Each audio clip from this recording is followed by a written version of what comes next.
Escuchábamos en la primera ponencia María, la Madre de Dios, María, la Virgen de todas las vírgenes, María, la Inmaculada Concepción, sin pecado, sin mancha, sin mácula, María, asunta al cielo, subida en cuerpo y alma. En la Catedral de Fontibón tenemos una figura hermosísima de María, la dormición de María, como la contemplan los ortodoxos. Para quienes tengan la experiencia de ir allí, en donde era Constantinopla, donde reflexionaban también diferentes formas de hacer teología según la lengua, encontramos una experiencia muy bonita, y es que María subió dormida al cielo, y es la dormición de María. Por eso, si tienes la oportunidad de visitar nuestra catedral, encontrarás en el presbiterio a mano izquierda, encontrarás a María acostada con una almohada en su cabeza, dormida, porque así fue subida al cielo según la tradición. Asunta, la dormición. Diferentes formas de ver a María a través de la historia. Muchos de nosotros sabemos que los dogmas se construyeron porque también el pueblo fue pidiendo. Por ejemplo, la Inmaculada Concepción. Descubrimos antes esas apariciones en Lourdes, a Santa Bernardita de Soubirous. Descubrimos que ya se ha venido manifestando la Madre del Señor en sus diferentes advocaciones, y que incluso hay advocaciones que la Iglesia todavía está discerniendo, como por ejemplo Medjugorje, que hace parte también de una experiencia de fe. San Juan Pablo II decía: quizás yo no puedo ir a Medjugorje, pero será un lugar santo donde iré a confesar. Porque van muchos cristianos y cristianas en esa búsqueda, en esa sed. De pronto hay diferentes advocaciones que no se han aprobado, pero hacen parte de nuestra reflexión y de nuestro pensamiento, como por ejemplo María Rosa Mística, que hace parte de ese camino sacerdotal, y a los cuales los sacerdotes también se les entrega esa advocación, pero que no tiene la total aprobación de la Santa Iglesia Católica, de la Santa Sede. Pero eso no nos debe preocupar, sino antes bien nos debe llenar de motivación para descubrir qué quiere Dios de nosotros, qué quiere Dios de ti como persona. Tengo la fortuna de predicarle a mujeres y a un solo caballero.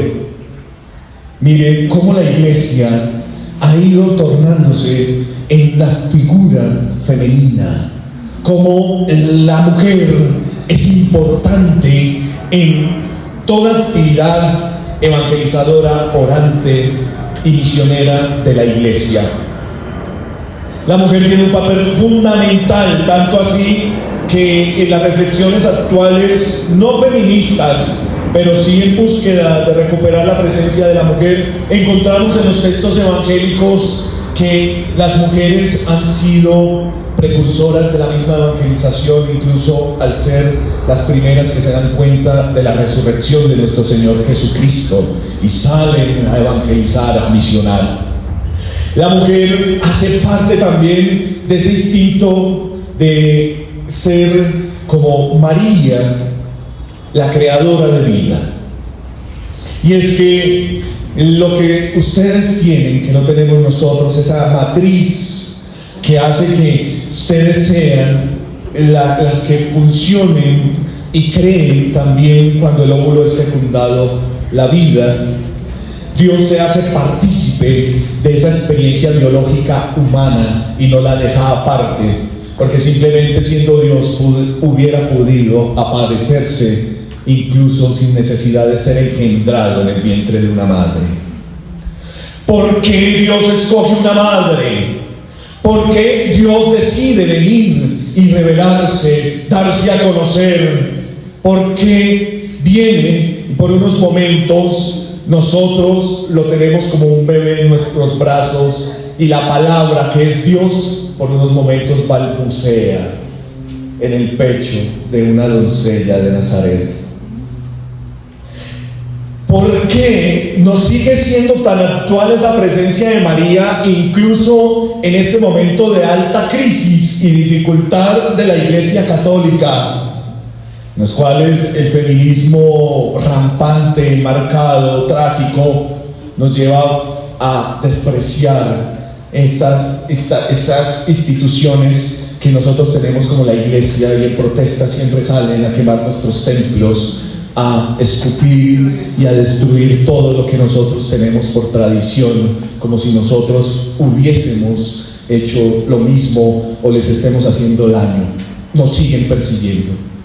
¿Por qué María es tan actual con su virginidad, cuando ya la virginidad de los jóvenes es un tema pasado de moda, un tema que no vale la pena porque se da la libertad al sexo descontrolado y a los gustos y placeres del cuerpo con las drogas e instrumentos que pueden solucionarme la vida? ¿Por qué María es tan actual cuando se dice que es también partícipe de la corredención cuando buscamos a Dios y no a María? María es tan actual porque ella sigue siendo la nueva nada. ¿Y qué significa eso? Cuando nos vamos al libro del Génesis y vemos los relatos sobre la creación, encontramos que Dios crea todo de la nada.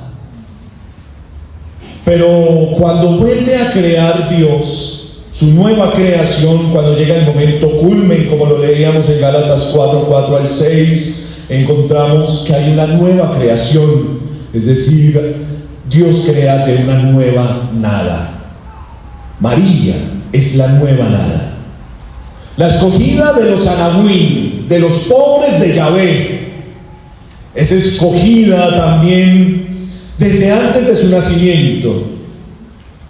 Incluso tenemos un texto apócrifo que nos habla de sus padres, que no están en los textos canónicos, no están en los evangelios ni en las cartas de San Pablo, que nos habla de un Joaquín y una Ana, a quienes proclamamos como santos: San Joaquín y Santa Ana, los padres de la Virgen María, los abuelos de Jesús. Y eso está escrito en un evangelio apócrifo.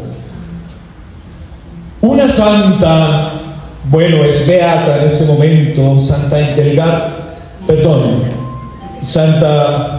santa alemana, la beata Ana Catalina Emmerich. En sus revelaciones, si han tenido la oportunidad de leerla, habla sobre la Inmaculada, que fue inmaculada desde el vientre de sus padres, es decir, que también pudo haber sido que Joaquín no tuviera relaciones con Ana, para que por medio del Espíritu Santo esa Inmaculada naciese en el vientre de Ana y pudiera no tener pecado original. Pero esto es una visión mística de Ana Catalina Emmerich. Nosotros nos apegamos un poco más al dogma de la Iglesia Católica y decimos que María fue pensada desde el mismo momento de la creación como fue pensada la Iglesia. Y por eso el Concilio Vaticano II va a tener gran preocupación, porque llegan dos teorías diferentes. La primera teoría es la cristotípica. Esa teoría que habla de que María es virgen por y para Cristo, cristotípica, por el Mesías. Y viene otra corriente que nos habla de lo eclesiotípico, que María es madre de la Iglesia. Y el capítulo 8 de la Lumen Gentium, de la Constitución Dogmática sobre la Iglesia, que ustedes van a tener la oportunidad de leer, ese capítulo 8 que nos habla de cómo María la vemos en la Iglesia, los textos bíblicos de María, su espiritualidad, María en la evangelización, nos habla de María, Madre de Dios, Madre de Cristo y de la Iglesia. Allí encontramos ese compendio que lo vamos a resumir luego desde el numeral 963 del Catecismo de la Iglesia Católica. Ahí está cómo María es modelo de la Iglesia. Numeral 963 del Catecismo de la Iglesia Católica. Todo esto para ver cómo María se asemeja a la misma Iglesia. que tiene un problema grandísimo antes del Concilio Vaticano II, y es que no se piensa en la Trinidad, sino que se piensa en tratados diferentes que pueden llevar a la reflexión de Dios, pero el concilio lo que hace es darle un cimiento trinitario a todos los tratados, y dice: la Iglesia, al igual que María, es pensada en la mente del Padre en el momento mismo de la creación. María es prefigurada en la Iglesia en las reuniones de la Cajal hebrea, cuando se reúnen los hebreos a celebrar su fe, su Pascua, a comer el cordero, a recordar esos tiempos que estuvieron libres después de la esclavitud. María Santísima está allí. María es la elegida para tener esa generación de la madre, de ser la madre del Señor. Y finalmente María es la llena del Espíritu Santo, donde se completa ella junto con los apóstoles el día de Pentecostés. Llena de ese Espíritu Santo, puede dar un acompañamiento a la iglesia. Pero aún más, me gusta pensar que la iglesia es el vientre de María. Cuando ustedes tengan la oportunidad de ir a esos encuentros del camino neocatecumenal fundado por Kiko Argüello en España, que tienen una liturgia muy bonita y aprobada por la iglesia, esos caminos neocatecumenal hacen que los templos sean distintos. No sé si han tenido la oportunidad de entrar a un templo del camino, en donde encontramos en las paredes y en el techo una sensación corrugada de un vientre, como si nosotros estuviéramos en el vientre de la Madre de Dios, y nosotros somos insertados en ese vientre, si así lo queremos pensar, por la fe, por medio del bautismo que nos hace insertarnos en el vientre de María, para que ella, custodiándonos allí, nos haga nacer a la vida eterna en el momento final de nuestros días, en este vientre que es la iglesia, de la iglesia que peregrina a una iglesia triunfante, una iglesia celeste. Y así lo creemos, y es dogma de nuestra fe. Esos novísimos, esos últimos momentos, María es la escatología de Dios. Es el momento culmen de Dios. Es en María donde se da el final de los tiempos. Quizás es en María donde nosotros reflexionemos aún más quién es Cristo para nosotros. Me gusta también observar la iconografía de María Santísima. Me hablaban ustedes ahora de diferentes advocaciones de Nuestra Señora del Carmen. Una iconografía que en su principio fue dada con un escapulario y con un fuego en sus pies, que parece un fuego del purgatorio, un fuego purificador. Así se pensaba. También esta iconografía nos ha llevado a nosotros a entender la imagen de María. Si ustedes van a China, a Japón o a Corea del Sur, que el norte no se puede, van a encontrar cómo María es pintada con los rasgos propios de las culturas que allí nacen y que allí van a adorar a María, con los ojos rasgados.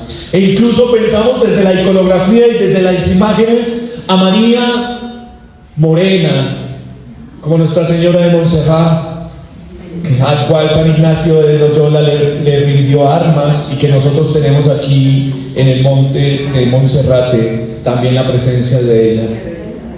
Y tenemos también diferentes formas, como Nuestra Señora de Guadalupe, que se le revela a Juan Diego, un hombre ya mayor, y que hace parte también de los rasgos mexicanos indígenas, como se revela.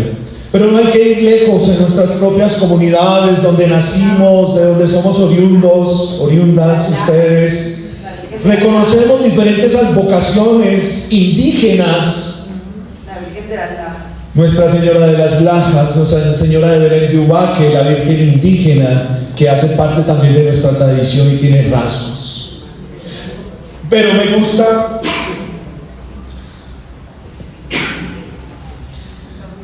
también ver cómo en la iconografía se pinta, se dibuja a María igual del rostro de Jesús. El rostro masculino de Jesús es transformado al rostro femenino de María.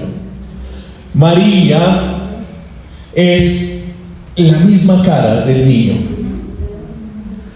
porque místicamente ella es la que le da su carne y su sangre. E incluso, sin ser herético, nosotros comulgamos el cuerpo y la sangre también de la que le dio el cuerpo y la sangre a nuestro Dios, María Santísima. La carne y la sangre. Pero esta reflexión la dejamos para después, porque entonces María se nos convierte en Dios, y no puede ser así. En esa iconografía y en esas imágenes que nosotros hacemos, recuerdo mucho a Nuestra Señora del Perpetuo Socorro.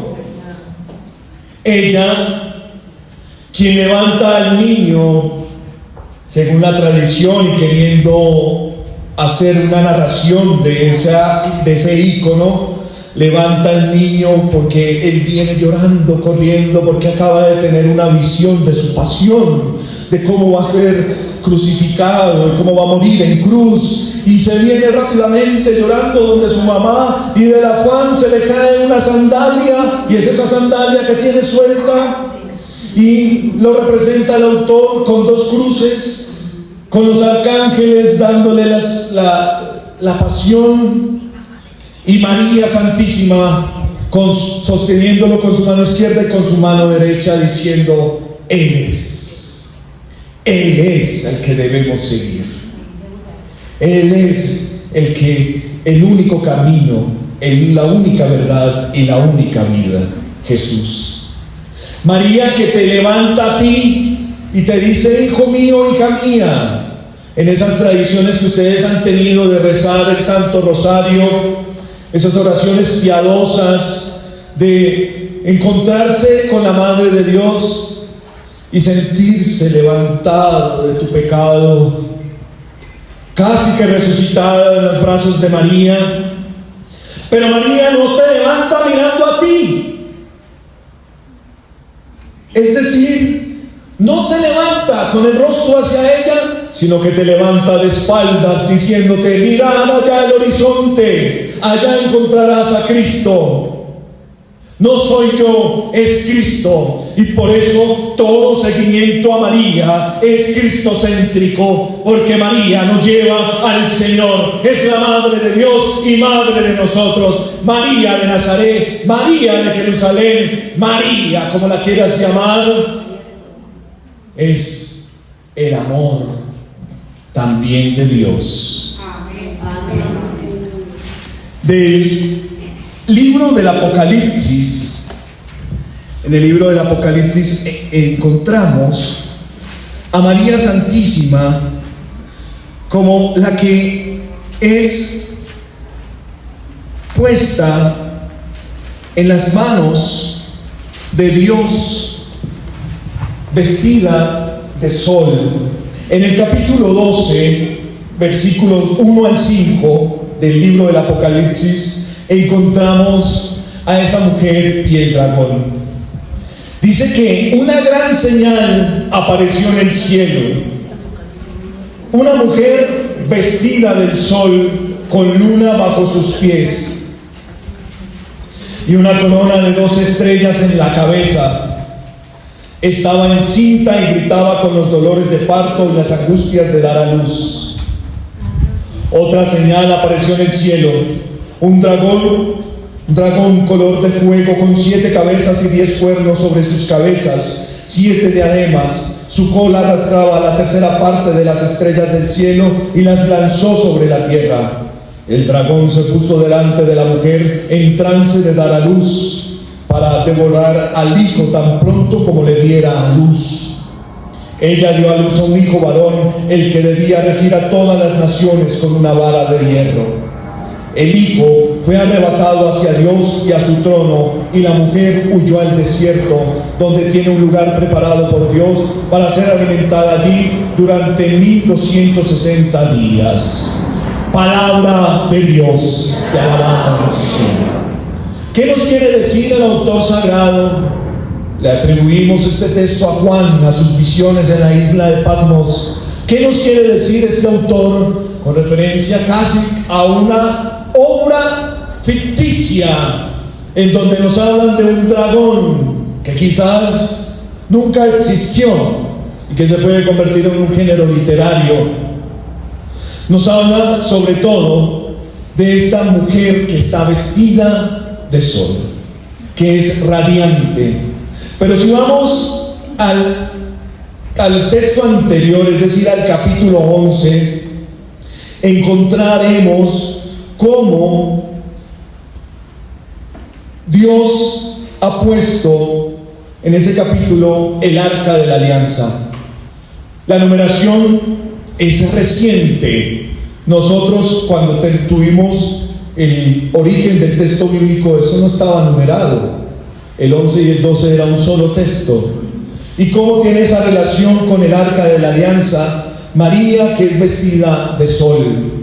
Esa arca en la cual guardaban los restos de las piedras en donde fue escrita la ley de Dios, los 10 mandamientos, algunas cosas sagradas y otras cosas de Aarón, y las cargaban y hacía parte del culto del altar que se honraba.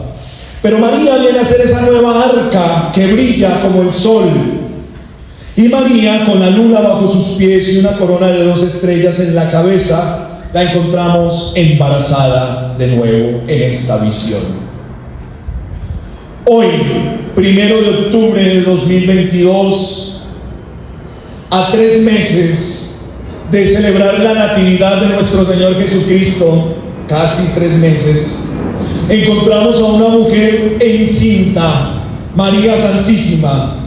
25 de marzo, día de la Anunciación, recordamos a María embarazada.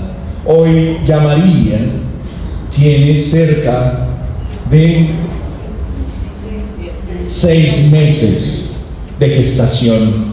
Ya se le ve su barriga, ya se le ven sus cambios. María gestante, María de Belén, algunas figuras o imágenes en un burrito, ella embarazada con José. Pensemos en María gestante, y la liturgia de la iglesia la ha querido pensar así, a pesar de las fiestas también que celebramos, como por ejemplo ahorita el 7 de octubre, Nuestra Señora del Rosario de Chiquinquirá, el 12 de octubre, el Día de la Raza, descubrimiento de América, de 1492, a quien fue concedida todas estas tierras, Nuestra Señora del Pilar, de Nuestra Señora del Rosario, gracias.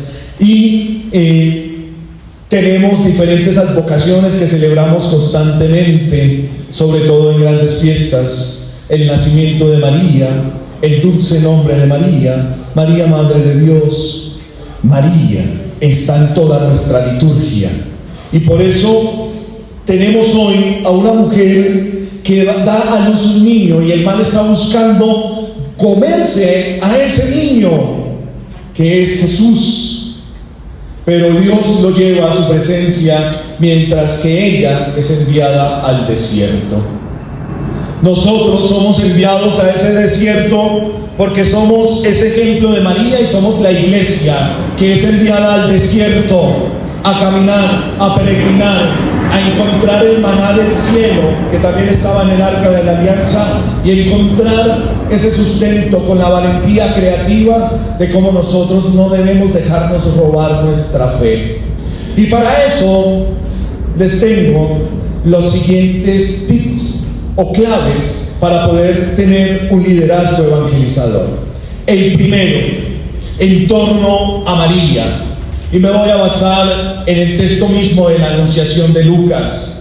El primer acto que hace María y el primer acto que nosotros debemos hacer para recuperar nuestra evangelización misionera, esas ganas de salir, se trata de el primer acto que hizo María cuando la visitó el ángel y fue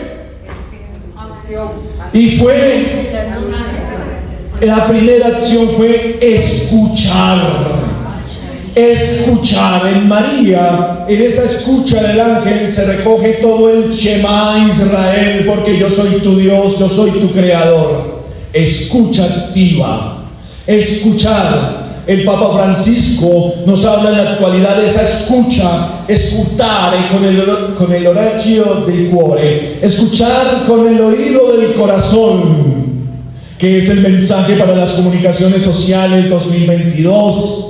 Escuchar y guardar en el corazón. María escuchaba y guardaba en su corazón. María no solamente guardaba y quedaba callada en su corazón, sino que iba a misionar, y ya lo vamos a ver. Porque cuando nosotros escuchamos la voluntad de Dios, lo que nos predican, no entendemos, nos conturbamos, como lo narraban ahorita hablando de ese momento de la anunciación. Nos confrontamos cuando no entendemos la voluntad de Dios, una enfermedad, cuando no entendemos la vejez, la senitud, cuando no entendemos el fracaso, la economía que se está derrumbando, cuando no entendemos que la humanidad se está perdiendo y escuchamos muchas voces y entre esas no sabemos cuál es la única voz de Dios. Nos conturbamos, nos estresamos, nos volvemos una duda constante. María también se conturbó al escuchar al ángel y le dijo: ¿y cómo será eso, puesto que no tengo varón? No entiendo lo que tú me estás diciendo. Muchas veces nos pasa en nuestras familias: no te entiendo, no entiendo tu forma de ser, no entiendo lo que tú me quieres decir, no entiendo por qué te la pasas en la iglesia tanto tiempo y me has descuidado a mí, que soy tu esposo, y me ha tocado servirme a mí mismo. No entiendo, mamá, por qué te retiras y te vas por allá, retiros y demás, y aquí eres otra persona. ¿Por qué en la casa eres diferente a como eres con la comunidad en tu parroquia? Nos conturbamos en el corazón cuando nos comienzan a poner el dedo en la llaga y decimos: es que nosotros ya llevamos 20 años en la parroquia y ojalá cambien a ese cura y llegue otro para que nosotros podamos gobernar y yo pueda volver a ser quien era en la parroquia y volver a ser la directora y presidenta y vicepresidenta y poder ser la ecónoma de la Legión de María, porque esa es la visión que Dios me ha dado, y si yo no vuelvo a eso es porque no me quieren y no entiendo por qué Dios me está poniendo en esta situación, y esa señora hay que sacarla porque es una pecadora, y todo esto se nos vuelve una perturbación en el corazón cuando no sabemos, cuando no escuchamos la palabra de Dios y escuchamos nuestro propio corazón. Dios mío, Dios mío, ¿por qué me has abandonado? Dios mío, ¿por qué estoy tan solo en este momento de mi vida? ¿Por qué si me he entregado a ti en cuerpo, en alma, en castidad, en pobreza, en obediencia? ¿Por qué siento soledad? ¿Dónde estás, amado mío? ¿Dónde estás? María siente también esa perturbación. ¿Cómo es eso? Pues no conozco varón. El ángel le tiene que volver a decir: primero, escucha; segundo, no entendimiento. Tenemos que abrir los ojos del entendimiento, y eso lo hace el don del Espíritu Santo, fuerza del Espíritu Santo. Tercero, el ángel comienza a decirle otra vez: mira, van a hacer de ti un hijo. Y María entiende. Hay que volver otra vez a escuchar. Hay que volver a leer lo que escribes. Hay que volver otra vez a la fuente que es la Sagrada Escritura para poder entender una vez más. Solo nos perdemos. María entiende por segunda vez, allí explicándole el ángel, entiende, y lo que dice después de entender es aceptar. Hágase en mí según tu palabra. Lo que llamamos el fiat. Hágase en mí, en donde se reduce todo. Allí, después de aceptar, da un paso importante, que es el cuarto paso para su liderazgo evangelizador, y es el realizar. No nos podemos quedar solamente en la Legión de María con las tareas de que visité 2 enfermos, visité 3 enfermos, y se nos vuelve eso una cuantía. Ay, la semana pasada visitaste 5, ¿por qué esta semana 3? No, es que estuve muy enferma. Y se nos vuelve esa la tarea de la Legión de María. Y ya entonces tiene que ir mucho más allá, y es realizar. Di testimonio de vida. Fui capaz de hablar de nuestro Señor Jesucristo a los jóvenes. Fui capaz de orar y llevarlo contemplado. Realizar. Primero escuchar. Cuando se escucha, muchas veces no se entiende y hay que volver a escuchar para poder entender. Luego, una vez entendiendo, aceptamos. Y por último, realizamos para volver a esa labor evangelizadora. La Patris Corde del Papa Francisco nos hablaba de la figura de San José, que también fue clave en la presencia de María. Ya saben ustedes por qué todo lo que ha pasado San José, pero sobre todo porque le debemos las virtudes que marca allí el Papa Francisco con la presencia de María. San José fue y tuvo valor creativo gracias a que estaba con María en el desierto, aguantando hambre. Tuvo que buscar el sustento para los dos. San José fue obediente gracias a María, obediente en sus sueños. San José fue tierno, fue acogedor. Y estas 7 virtudes más que narra el Papa Francisco fueron gracias a María Santísima. Quisiera culminar con este cántico que hace Kiko Argüello a María Santísima, respondiendo a una síntesis de toda la historia de la salvación. Hoy tu historia es una historia de salvación, como la fue de María. Hoy el Señor te está salvando a ti con tu nombre propio y te está diciendo: te amo, te rescato de tu pecado, como rescaté también al pueblo de Israel por medio de María. Hoy el Señor baja a tu infierno, te libera y te sana, te purifica, te perdona y te lleva a su seno.